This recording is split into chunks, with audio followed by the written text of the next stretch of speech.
Zimbabwe from the sanctions of America, Right. which come with regime change principles and expectations from that.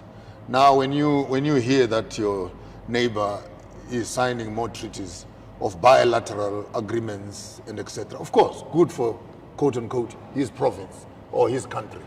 But when the enemy of NATO moves its military bases into Ukraine, ask me why does Putin starts loading up his guns? Why? And preparing his bombs.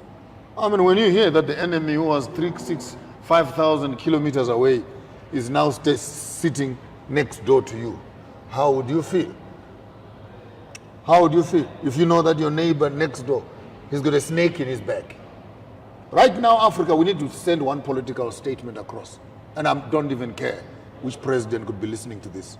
The policies and the new movement for African youth, we are moving away from the West. We are moving away from Britain. We are moving away from America. We are moving away from that whole thing. We would rather start dealing with new abusers that we have accepted ourselves, rather than the abusers who imposed themselves on us. So the principle we are basically working on is that we no longer need as much American money as we used to, because American money is very expensive. Very expensive. It comes with a big token in front of cultural transformation, which we have never expected from the Americans, but they demand it.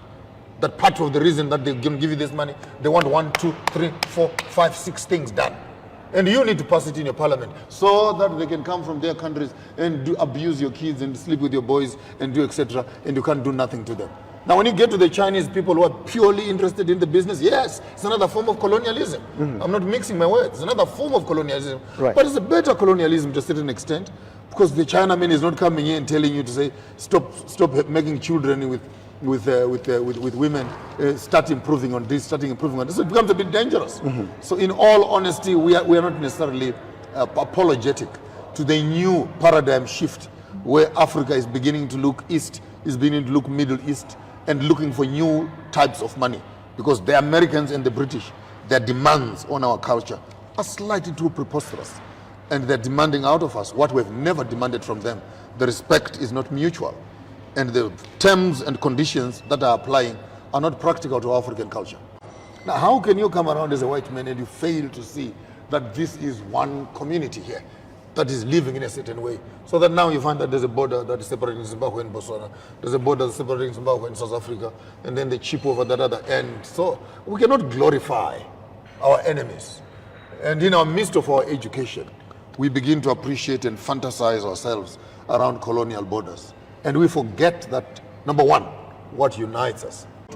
What unites us is our food, textures, or rhythms, or beats, or cultures, or celebration. And to look at all these things that seem to constantly jump across every border. Every time you talk about Tanzania, you forget Tanzania, Tanganyika. These are the Great Lake regions.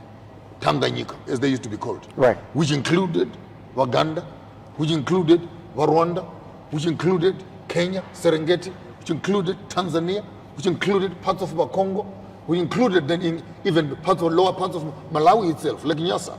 And you put all this Great Lake region in one thing. And then you come around, even right now as we're speaking, there's a big war between Malawi and Tanzania, Tanganyika, over the great Nyasa Lake, where when they were drawing the British, then they took the map and they went into Tanzania and then drew the line and etc. And Tanzania is saying, no, the line should have been straight. Right. Now here are African leaders now arguing over what a white man agreed on. No, he put the line on the wrong place. So when you cross that line, you're now in my land. But who put that line in the first place? Before the line was put, what were we? Our fishermen used to cross over this whole lake from the left and to the right. Right. Eating, working, playing together. They transported, or rather exported, their enmities to us. The war between the World War I and World War II, and the Cold Wars that we find where Germans are fighting the French are fighting the British and the Italians and the Portuguese and and now when they came for the scramble of Africa, and then the same enmities of Europe Yes.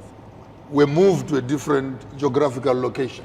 So that if the British and the Portuguese or the British and the French were at war, then you find that the Anglo-Saxons, who is Rhodesia, northern Rhodesia, and the Francophones, which now becomes Congo and etc. So you cannot deal with this. You'd find that Zimbabwe and Zambia and Malawi would find it easier to do business with Kenya, jumping over other countries that are pro, and would find it easier to do business with Nigeria, because here they are French people.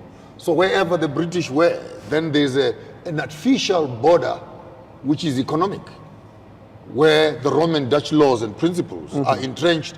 Then you would find that you would link up the Francophones, they would create their own Francophone, the Germans would create their own thing, the Italians would do the same thing, the British would do the same thing, and the Dutch in South Africa would do the same thing. So you would say it's a typical, very colonial mindset, where you are given a set of enemies to inherit from your colonial masters.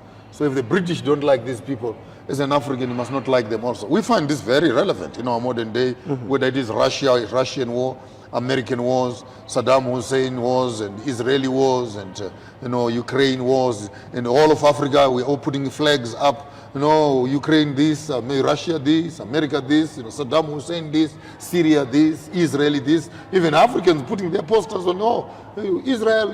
You wonder of where do we buy these allegiances?